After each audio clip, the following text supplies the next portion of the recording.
Doctor plus viewers அனைவருக்கும் வணக்கம். நான் டாக்டர் நித்யா, சித்தா பிசிஷியன்.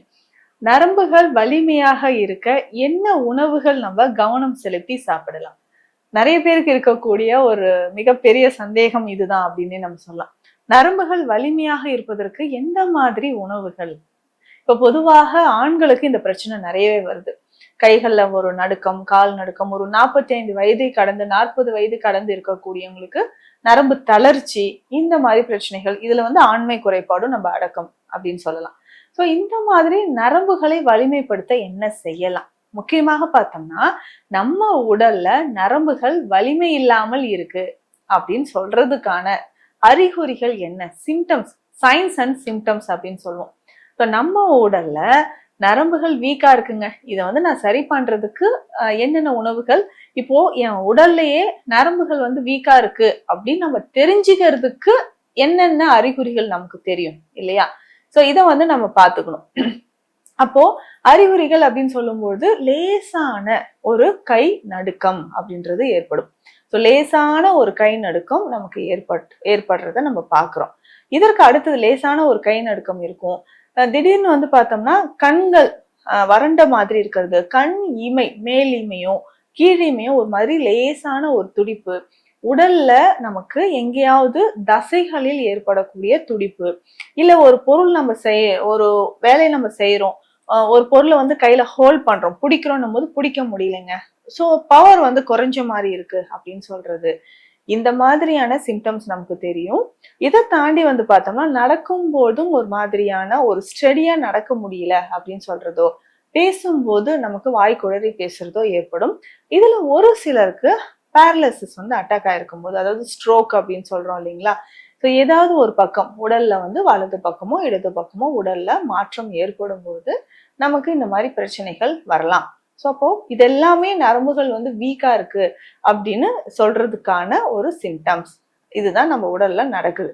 இதை நம்ம தெரிஞ்சுக்கிறதுக்கு இந்த மாதிரி சிம்டம்ஸ் இருந்தாலும் உணவு முறையில என்னங்க நம்ம கவனம் செலுத்தி சாப்பிடலாம்? நரம்புகள் வலிமையாக இருப்பதற்கு எந்த மாதிரியான உணவுகள்? இல்லைங்க, இந்த மூலிகையை தினந்தோறும் சாப்பிட்டா நம்ம நரம்புகள் வலிமையாக இருக்கும் அப்படின்னா எந்த மூலிகைகள் எடுத்துக்கலாம்? பொதுவாக பார்த்தோம்னா இந்த நடுக்குவாதம் அப்படின்னு சொல்லுவாங்க இல்லையா, கைகள் நடுங்கிக்கிட்டே இருக்கும், பார்க்கின்சன் டிசீஸ் அப்படின்னு சொல்றோம். ஸோ இந்த மாதிரி பார்க்கின்சன் டிசீஸ் இருக்கக்கூடிய நபர்களுக்கு பார்த்தோம்னா கைகள்ல மைனூட்டா ஒரு ட்ரெமர், ஒரு நடுக்கம் தெரிஞ்சுக்கிட்டே இருக்கும். ஸோ இந்த நடுக்கம் இருக்குன்னா இதை சரி செய்யறதுக்கு சில வகையான மூலிகைகள், உணவு முறைகள் ரொம்ப ரொம்ப அவசியம். ஸோ இப்போ இந்த உணவு முறைகள்ல இதெல்லாம் சேர்த்து சாப்பிடுங்க. அதுவும் காய் வகைகள்ல முக்கியமா பார்த்தோம்னா புடலங்காய் ரொம்ப முக்கியம். நரம்புகள் வலிமையாக இருப்பதற்கு புடலங்காய், இதுல இருக்கக்கூடிய ஆன்டி ஆக்சிடென்ட்ஸ், விட்டமின்ஸ், இது எல்லாமே மற்றும் ரிச் ஃபைபர் கண்டென்ட் இதுல இருக்கு. ஸோ இது நம்ம உடல்ல இருக்கக்கூடிய நரம்புகளை வலிமை சேர்க்கக்கூடியது. ஒரு சிலருக்கு பேரலிசிஸ் ப்ராப்ளம் இருக்கு. ஸோ அதை சரி செய்யணும்னாலும் தசைகள் தொடர்பான வலிகளை சரி செய்யறதுக்கும் நமக்கு புடலங்காய் பயன்படுது. ஸோ நரம்புகள் வலிமையாக இருப்பதற்கு புடலங்காய் ரொம்ப ரொம்ப அவசியமானது. தொடர்ந்து இதை நம்ம உணவுல சேர்த்துக்கிட்டே வரும்போது நரம்புகள் நமக்கு வலிமையாக இருக்கும். இதற்கு அடுத்ததாக பார்த்தோம்னா காய்கறிகள், எல்லா காய் வகைகளும் சாப்பிட்டுட்டே வரலாம். இதுல தவறாமல் நம்ம முருங்கை, அவரைக்காய், இதையும் நம்ம சேர்த்து சாப்பிடும்போது நரம்புகள் அதிகமான ஒரு வலிமை இருக்கிற மாதிரி நமக்கு மாறும். இதற்கு அடுத்ததாக சில மூலிகைகள், இந்த மூலிகைகள் சாப்பிட்டா எனக்கு நல்லதா அப்படின்னு ஒரு சிலருக்கு கை நடுக்கம், இதுதான் பெரும்பாலும் இருக்கக்கூடிய ஒரு பிரச்சனை. கை நடுக்கம் இருக்கும். இதனோட சேர்ந்தே கொஞ்சம் வயதானவர்களுக்கு மறதி, ஸோ ஞாபகம் மறதி ஏற்படுது, அல்சிமர் டிசீஸ் அப்படின்னு சொல்லுவாங்க.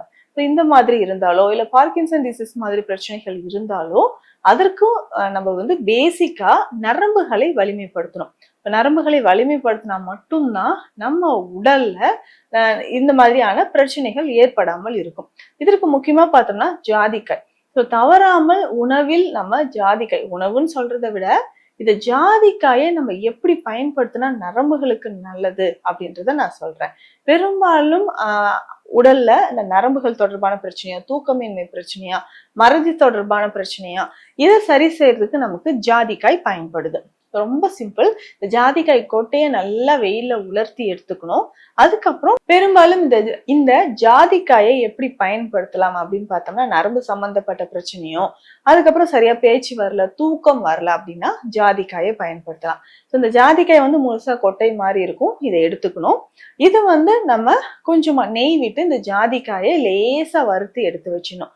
ஒரு நாள் திரும்பவும் இதை வெயில்ல வச்சு எடுத்ததுக்கு பிறகு நம்ம இதை பவுடர் பண்ணி எடுத்துக்கணும். இந்த ஜாதிக்காயை பயன்படுத்தும் போது நம்ம உடல்ல முக்கியமாக வந்து பார்த்தோம்னா நரம்பு சம்பந்தப்பட்ட பிரச்சனைகளை சரி செய்யறதுக்கு இந்த ஜாதிக்காய் நமக்கு பயன்படுது. இரவு தூங்கும் போது இதை என்ன பண்ணலாம், ஒரு வெற்றிலை எடுத்துக்கணும். அந்த வெற்றிலைக்கு உள்ள ஒரே ஒரு சிட்டிகை அளவு இந்த ஜாதிக்காய் பொடி வச்சு மடிச்சு நம்ம நல்லா மென்னு சாப்பிடணும். இந்த மாதிரி நம்ம சாப்பிடும்போது வெற்றிலையோட சாரோட சேர்ந்து இந்த ஜாதிக்காய் பொடியை நம்ம விழுங்க விழுங்க நரம்புகள் தொடர்பான பிரச்சனைகளுக்கு இது மிக சிறந்த ஒரு சொல்யூஷன் அப்படின்னு சொல்லலாம். ஏன்னா வெற்றிலைக்குமே வந்து பார்த்தோம்னா நரம்புகளை வலிமை சேர்க்கக்கூடியது. இரவு வந்து உறக்கம் சரியா இருப்பதற்கும் டைஜஷன் வந்து ப்ராப்பரா இருக்கிறதுக்கும் சரியான, ஏன்னா இரவு நேரத்துல சரியா உணவு செரிமானம் ஆகல, சாப்பிட்ட உணவு நெஞ்சிலே நிக்குது அப்படின்ற மாதிரியான ஒரு கம்ப்ளைண்ட் வந்து நிறைய பேருக்கு இருக்கும். இதை சரி செய்யறதுக்கு நம்ம வெற்றிலைக்குள்ள ஜாதிக்காய் பொடியை வச்சு மடிச்சு நம்ம சாப்பிட்டுக்கிட்டே வரலாம். இன்னும் தினம்தோறும் இரவுல. இப்படி பண்ணும்போது உடல்ல அதிகமான ஆற்றல் நமக்கு உருவாக ஆரம்பிக்கும். ஆற்றல் அப்படின்னு சொல்றது இதுதான். இப்போ நம்ம நரம்புகள் வந்து நல்ல வலிமையாகிறதுக்கு ஜாதிக்காயை இந்த மாதிரி பயன்படுத்தலாம். அடுத்த முக்கியமான ஒரு மூலிகை, இது வந்து நிறைய பேர் வந்து நீங்க கேள்விப்பட்டிருப்பீங்க, ஓரிதழ் தாமரை அப்படின்னு சொல்ற மூலிகை. இது நரம்பு சம்பந்தப்பட்ட பிரச்சனைகள், ஆண்களுக்கு ஏற்படக்கூடிய பிரச்சனைகளுக்கு ஓரிதழ் தாமரை ரொம்ப முக்கியம் அப்படின்னு சொல்லுவாங்க. அதே மாதிரிதான் நரம்புகள் தொடர்பான பிரச்சனைகளுக்கு இது ஆண்களா இருந்தாலும் பெண்களா இருந்தாலும் இருவருமே வந்து இதை பயன்படுத்தலாம். இந்த ஓரிதழ் தாமரைய பொடி, இந்த பொடி வந்து கடைகள்ல இருக்கும். இதை நம்ம பயன்படுத்த போறோம். இதை எப்படி பயன்படுத்த போறோம் அப்படின்னா, ஒரு அரை கிளாஸ் தண்ணீர்ல இது ஓரிதழ் தாமரை பொடி ஒரு அரை ஸ்பூன் அளவுக்கு போட்டு நல்லா கலந்துடணும். இது கூட கொஞ்சமா 2-3 துளிகள் எலுமிச்சை சாறு விட்டு நம்ம குடிச்சுக்கிட்டே வரணும். தினந்தோறும் காலை இரவு 2 வேளையும் இந்த ஓரிதழ் தாமரை பொடிய நான் சொன்ன மாதிரி பயன்படுத்திக்கிட்டே வந்தோம்னா நரம்புகள் தொடர்பான பிரச்சனைகள் கொஞ்சம் கொஞ்சமாக சரியாகும். இதுவே பார்க்கின்சன் டிசீஸ் இருக்குங்க, எனக்கு கையில வந்து நிறைய நடுக்கம் இருக்கு அப்படின்னு சொல்லி கேட்டீங்கன்னா, அஸ்வகந்தா மற்றும் பூனைக்காளி இந்த 2 மூலிகைகள் மட்டுமே போதும். இதனோட வேற எதுவும் சேர்க்க வேண்டாம். இந்த 2 மூலிகை தனித்தனி பொடிகளாக எடுத்து சம அளவு நல்லாவே கலந்துடணும். கலந்துட்ட பிறகு இதை வந்து நம்ம பாலோடு கலந்தோ இல்லைன்னா வெந்நீரோட கலந்தோ நம்ம பருகணும். இந்த மாதிரி பருகும் போது பார்க்கின்சன் தொடர்பான பிரச்சனைகள் நமக்கு கொஞ்சம் கொஞ்சமாக குணமடைய ஆரம்பிக்கும். இதுல முக்கியமான விஷயம் என்னன்னா, நான் சொன்ன மாதிரி ஜாதிக்காய் இருக்கு, ஓரிதழ் தாமரை இருக்கு, இதையும் நம்ம பயன்படுத்திட்டு வரணும். உணவு முறையில நரம்புகளுக்கு வலிமை சேர்க்கக்கூடிய மற்றும் இந்த நரம்புகள்ல வந்து பாதிப்பு ஏற்படாமல் இருக்க நர்வ் எண்டிங்ஸ்லாம் வந்து நிறைய பாதிப்புகள் இருக்கும். மயஸ்தீனியா கிராவிஸ் அப்படின்னு சொல்ற ஒரு கிரானிக்கா இருக்கக்கூடிய ஒரு டிசீஸ். இதற்கான சிகிச்சைகள் வந்து நம்ம கொடுக்கும் போதும் கவனமாக இருந்து இந்த மூலிகைகளை வந்து நம்ம பயன்படுத்திக்கலாம். இந்த ஓரிதழ் தாமரை அப்படின்னு சொல்ற இந்த மூலிகை ரொம்ப சிறப்பானது, பல நோய்களுக்கு வந்து குணப்படுத்தக்கூடியது அப்படின்னு சொல்லலாம். இதனோட வந்து பார்த்தோம்னா விராலி, இந்த விராலி அப்படின்னு சொல்லக்கூடிய இந்த மூலிகையில இருந்து பயன்படுத்தக்கூடிய கற்பம் மருந்து, விராலி கற்பம் அப்படின்னு சொல்லுவாங்க. இத கண்டிப்பாக பசும்பாலோட சாப்பிட்டுட்டே வரணும். ஒரு நாளைக்கு 2 வேளை சாப்பிடும்போது நம்ம உடல்ல இருக்கக்கூடிய பிரச்சனைகள் நமக்கு கொஞ்சம் கொஞ்சமாக மறைய ஆரம்பிக்குது. அப்ப நரம்புகள் தொடர்பான பிரச்சனைகள், நரம்புகள் வலிமையாக இருப்பதற்கு விராலி கற்பமும் பயன்படுது. இந்த பதிவுல நரம்புகளை எப்படி வலிமைப்படுத்தலாம், என்ன மாதிரியான உணவுகள், அடிப்படை சித்த மருந்துகளை பத்தி பார்த்தோம். மீண்டும் அடுத்த பதிவில் சந்திக்கலாம்.